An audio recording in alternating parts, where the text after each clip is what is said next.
وسعوا كده بالوجه. تحب تقول ايه للمتهم بتاعك النهارده؟ كلامي جوه.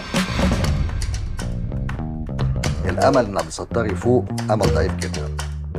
باين بقاله 20 سنه. مامي الحقي، بابي فاق من الغيبوبه.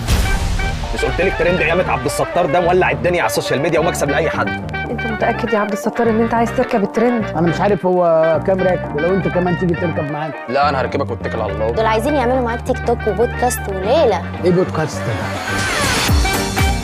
الاستاذ عبد الستار الكف في واجهه البلد. ده انا قلت الفيديوهات اللي معموله ديت معموله بالاي اي. ايه الاي اي ده؟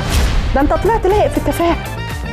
فاكر لما كنت بتكتري معايا في الكلام كنت بنتشك روسيه تقعدي عند امك شهر.